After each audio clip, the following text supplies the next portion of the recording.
Bismillahirrahmanirrahim. Assalamualaikum warahmatullahi wabarakatuh. Kembali lagi ke mata kuliah penjaminan mutu dan audit perangkat lunak. Di pertemuan kedua ini kita akan bahas judulnya sih keren nih. Infrastructure Component for Error Prevention and Improvement. Artinya di sini komponen infrastruktur untuk pencegahan terhadap kesalahan, ya. Nah, di sini yang akan kita bahas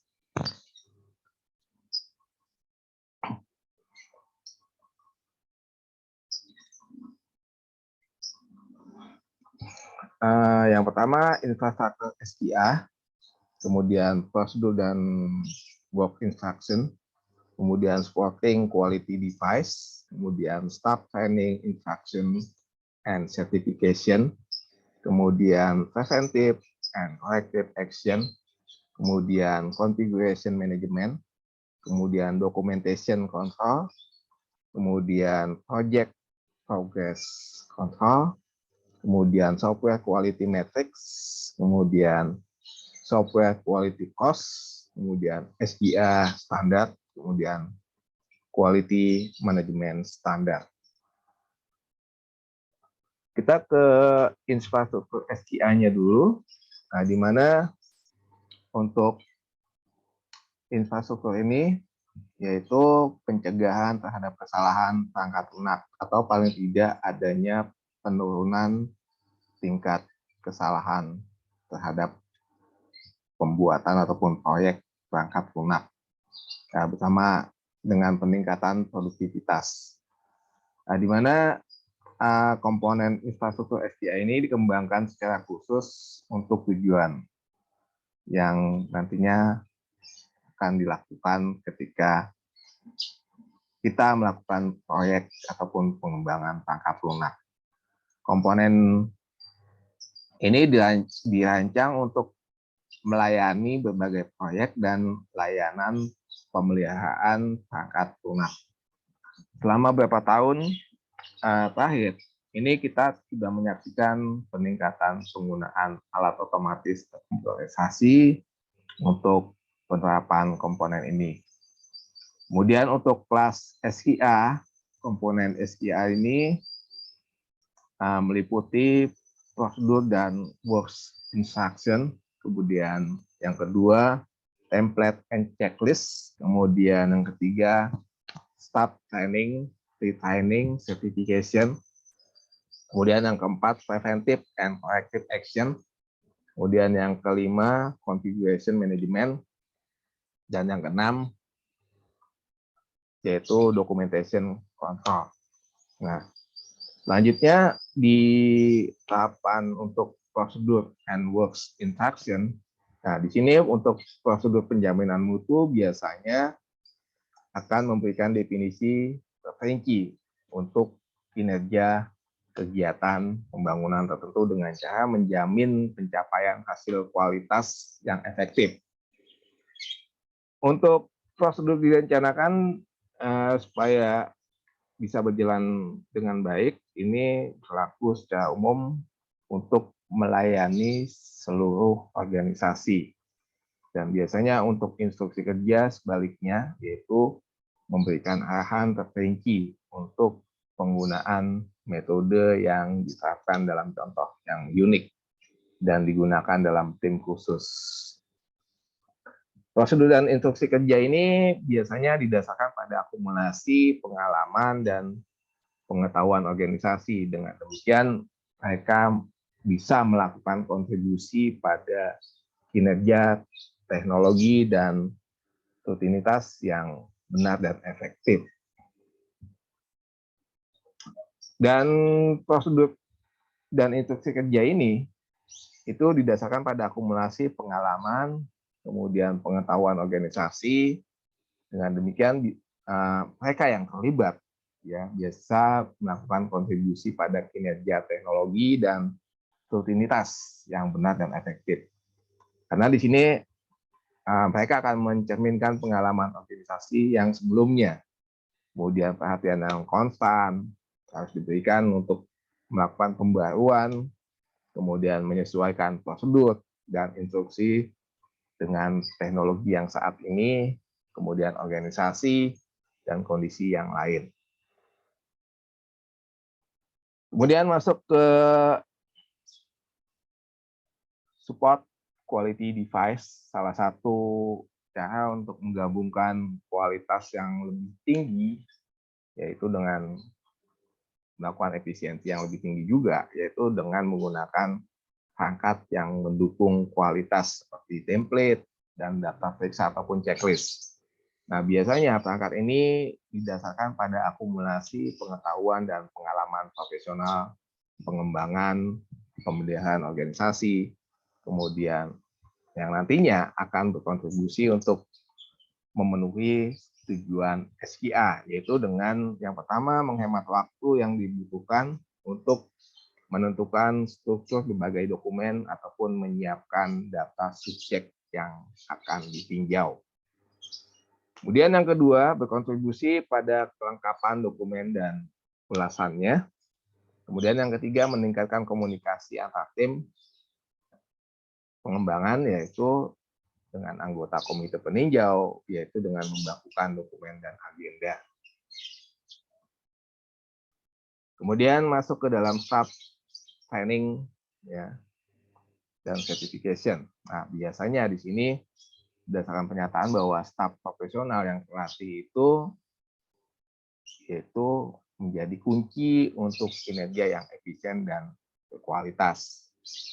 Nah, ini bisa saja tidak menjadikan pengamatan ini kurang benar dalam kerangka kinerja SQA, yaitu menjaga supaya sumber daya manusia yang ada di sebuah organisasi tetap berpengetahuan dan diperbarui pada tingkat yang dibutuhkan, yaitu dengan yang pertama melatih karyawan baru, kemudian melatih kembali karyawan yang sudah mengubah tugas, ya. Biasanya di dalam sebuah organisasi ada yang namanya mutasi, ya. Kemudian yang kedua, terus memperbarui staf sehubungan dengan pengembangan profesional dan pengalaman langsung yang didapat oleh kantor.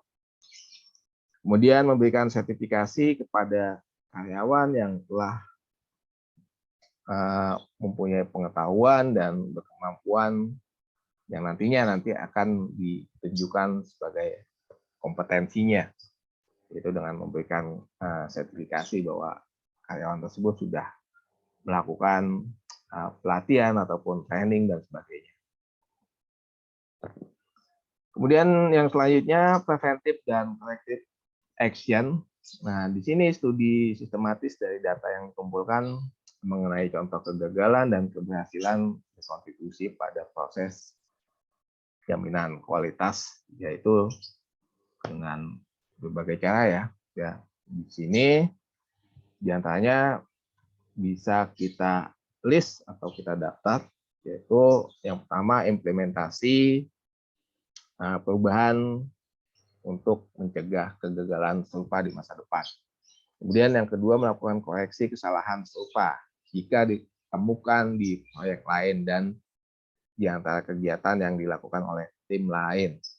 Kemudian yang ketiga, menerapkan metodologi yang terbukti berhasil untuk meningkatkan kemungkinan keberhasilan yang berulang.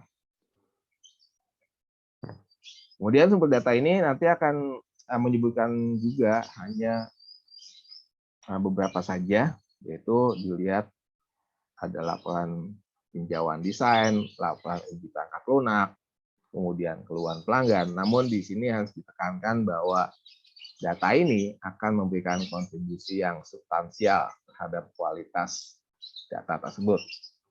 Ya, nah, nanti data tersebut juga harus dikumpulkan secara sistematis dan dianalisis secara profesional. Kemudian langkah selanjutnya yaitu melakukan configuration management. Nah, untuk pengembangan perangkat lunak yang reguler dan operasi pemeliharaan melibatkan aktivitas intensif yang memodifikasi perangkat lunak, kemudian membuat versi dan rilis baru. Kemudian kegiatan ini biasanya dilakukan sepanjang periode layanan perangkat lunak, biasanya berlangsung beberapa tahun untuk melakukan koreksi yang dibutuhkan, kemudian adanya adaptasi yang dibutuhkan terhadap pelanggan, ataupun peningkatan aplikasi dan sebagainya. Nah, biasanya anggota tim ini berbeda melakukan kegiatan ini, bisa secara bersamaan, bisa juga mereka dilakukan di lokasi yang berbeda. Nah, biasanya ini akan timbul masalah, ya. Apakah di sini salah dalam melakukan identifikasi versi ataupun rilis, kemudian kehilangan catatan yang menggambarkan perubahan yang diserahkan, ataupun hilangnya dokumentasi. Nah, nanti akan mengakibatkan kegagalan dalam proyek ataupun pengembangan perangkat lunak. Nah, untuk manajemen konfigurasi ini biasanya menangani masalah-masalah ataupun trouble, ya, itu biasanya dengan memperkenalkan prosedur dan mengontrol proses perubahan. Nah, prosedur ini berkaitan dengan persetujuan perubahan, kemudian rekaman perubahan yang dilakukan, kemudian pembentukan rilis perangkat lunak yang sudah dibuat ataupun yang baru dikembangkan, kemudian rekaman versi dan spesifikasi rilis perangkat lunak yang dipasang di setiap situs. Nah, untuk pencegahan perubahan apa saja yang terjadi, itu biasanya ada persetujuan ataupun ada revisi yang harus dikerjakan, ya. Itu biasanya ada catatannya. Nah, sebagian besar sistem manajemen konfigurasi ini menerapkan alat yang sudah terkomputerasi untuk menyelesaikan tugasnya. Nah, biasanya di sistem terkomputerisasi tadi itu menyediakan versi yang sudah diupdate, ya, dan tepat dari perangkat lunak yang diinstal untuk tujuan pengembangan lebih lanjut. Nah, biasanya untuk prosedur konfigurasi perangkat lunak ini umumnya untuk melakukan otorisasi administrator ataupun komite manajemen konfigurasi untuk mengelola semua operasi manajemen konfigurasi yang dibutuhkan. Kemudian masuk ke documentation control ataupun pengawasan terhadap dokumentasi. Nah, di sini SKA mensyaratkan penerapan langkah-langkahnya, ya, untuk memastikan bahwa dokumen-dokumen tersebut ada, ya, dalam waktu yang dibutuhkan, biasanya dalam waktu jangka panjang. Ya. Nah, ini tujuannya yaitu dari satu jenis dokumen itu dikendalikan ada catatan kualitas, terutama untuk memberikan bukti kinerja sistem SKA-nya. Kemudian jika pengawasan itu didokumentasikan, itu mewakili salah satu blok bangunan sistem SKA. Fungsi pengendalian dokumentasi itu merujuk terutama pada dokumen kebutuhan pelanggan, dokumen kontrak, kemudian laporan desain, rencana proyek, kemudian standar pengembangan, dan lain-lain. Kemudian kegiatan pengendalian ini mencakup yang pertama adanya definisi jenis dokumen, ya, yang dibutuhkan, kemudian sertifikasi format, metode identifikasi dokumen, dan lain-lain. Kemudian yang selanjutnya yaitu definisi tinjauan dan proses persetujuan untuk setiap dokumen yang dibuat ataupun dokumen-dokumen yang sudah diawasi ataupun yang sudah diperiksa. Kemudian definisi metode penyimpanan arsip. Nah, dokumen yang dikendalikan tadi itu biasanya berisi informasi penting untuk pengembangan maupun maintenance sistem perangkat lunak dalam jangka yang panjang, misalkan hasil uji perangkat lunak, ya laporan tinjauan desain format, kemudian laporan masalah, kemudian laporan audit, kemudian adanya catatan kualitas terutama yang berkontribusi terhadap kemampuan sistem untuk menanggapi klaim pelanggan di masa depan. Kemudian komponen SQA manajerial ini mendukung kontrol manajemen manajerial, ya biasanya dalam pengembangan perangkat lunak dan layanan pemeliharaan. Di sini biasanya ada komponen-komponennya, yaitu meliputi project progress control atau include maintenance contract control, itu jadi satu, ya. Kemudian software quality metrics, kemudian software quality cost. Kemudian progress project, ya.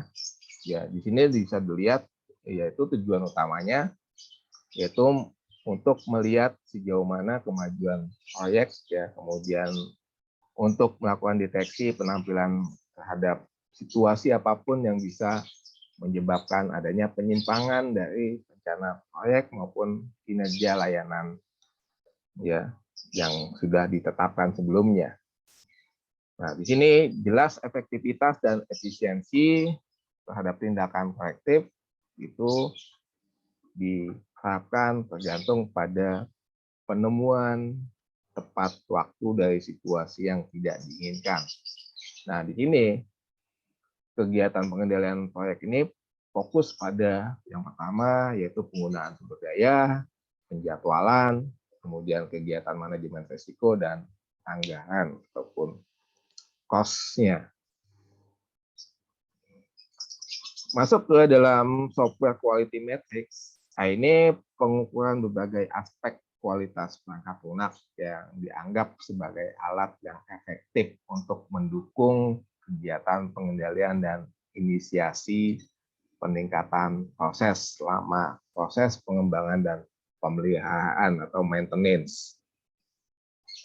Nah, pengukuran ini berlaku untuk kualitas fungsional, kemudian produktivitas, kemudian aspek organisasi dari sebuah proyek. Nah, di antara metrik kualitas ini ada yang tersedia ataupun masih dalam proses pengembangan. Nah, di sini bisa dicantumkan metriknya. Yang pertama, kualitas pengembangan perangkat lunak dan kegiatan pemeliharaan. Kemudian yang kedua yaitu produktivitas tim pengembangan. Kemudian yang ketiga, produk bantuan dan produktivitas tim maintenance, ya. Kemudian kerapatan kesalahan perangkat lunak, ya. Kemudian penyimpangan jadwal. Kemudian masuk ke dalam software quality cost, biaya kualitas yang dikeluarkan oleh pengembangan dan aplikasi perangkat lunak sesuai dengan model biaya kualitas yang diperpanjang, kemudian biaya pengendalian, kemudian biaya penilaian dan persiapan manajerial, kemudian biaya kontrol yang dikombinasi dengan biaya kegagalan internal, kemudian kegagalan eksternal biaya, dan kegagalan biaya manajerial. Manajemen yang sangat tertarik dengan jumlah biaya, ya dilihat biasanya dia akan melihat dari total biaya kualitas. Nah, ini dipercaya bahwa perangkat lunak yang dibangun ini nanti akan punya kualitas atau tidak. Ataupun di sini bisa memperluas sumber daya yang dialokasikan untuk mengendalikan kegiatan yang menghasilkan penghematan yang jauh lebih besar dalam biaya kegagalan, sekaligus juga mengurangi total biaya kualitas. Dengan demikian, biasanya manajemen cenderung menunjukkan kesiapan yang lebih besar untuk melakukan alokasi dana ke dalam proposal yang menguntungkan untuk meningkatkan penerapan komponen SQA yang ada dan pengembangan lebih lanjut dari komponen yang nantinya akan dibuat. Hubungan dengan strategi SKA ini yang spesifik yaitu analisis biaya kualitas perangkat lunak. Ini diarahkan ke upaya SKA untuk peningkatan kegiatan yang menyebabkan kegagalan signifikan dengan biaya kegagalan tinggi yang menyertai ataupun alternatif ya untuk membuat kegiatan pengendalian yang lebih mahal ataupun yang lebih efisien. Nah, di sini analisis ini untuk mengarahkan perhatian pada tim yang kegiatannya menjaga biaya kualitas. Nah, biasanya ketika kualitasnya jauh di bawah rata, itu harus diawasi secara ketat. Ini memungkinkan orang lain untuk belajar dari mereka, ya, kemudian melakukan reproduksi terhadap kesuksesan yang sudah diraih ataupun yang akan nanti didapatkan ya. Bersamaan dengan itu, analisis biaya kualitas juga bisa membantu identifikasi tim-tim yang upaya penjaminan kualitasnya tidak efektif, yang nantinya akan menghasilkan biaya kualitas yang lebih tinggi. Kemudian SKA standarisasi ya dan asesmen komponen di sini biasanya alat eksternal yang menawarkan jalan lain untuk mencapai tujuan jaminan kualitas perangkat lunak secara khusus. Tujuan utama dari komponen ini yang pertama pemanfaatan pengetahuan profesional internasional, kemudian peningkatan koordinasi dengan sistem kualitas organisasi lain, kemudian tujuan evaluasi profesional dan pengukuran pencapaian sistem kualitas organisasi. Kemudian standar yang tersedia yang bisa diklasifikasikan ke dalam dua subkelas utama. Yang pertama standar manajemen kualitas dan standar proses proyek. Salah satu ataupun kedua subkelas tadi bisa diminta oleh pelanggan ataupun ditetapkan dalam perjanjian kontrak sebelumnya. Kemudian quality management standar di sini, organisasi ini pastinya akan bisa memperoleh manfaat dari standar kualitas subkelas dari kedua yang tadi ya, yang bisa membantu manajemen mengembangkan perangkat lunak, kemudian melakukan pemeliharaan ataupun maintenance dan infrastruktur. Kemudian standar ini fokus pada apa yang dibutuhkan, yaitu dengan menyerahkan keputusan tentang bagaimana penyampaian ataupun capaian yang sudah dilakukan terhadap organisasi. Kemudian penerapan sistem kualitas manajerial ini memberikan penilaian yang cukup efektif ya dan cukup objektif juga atas pencapaian organisasi. Nah, biasanya organisasi juga akan mematuhi persyaratan dalam pencapaian kualitas tersebut dengan mencari sertifikasi SKA. Contoh yang paling umum untuk standar ini yaitu standar penilaian SEI CMM, kemudian ada standar ISO 9001 dan ISO 9003. Kemudian standar proses proyek ya, di sini merupakan standar profesional yang memberikan pedoman metodologis yang berurusan dengan pertanyaan bagaimana untuk tim pengembangan. Contoh eksternal di sini yaitu tipe standarnya yaitu standar IEEE 1012, kemudian ada standar ISO atau IIC 12207.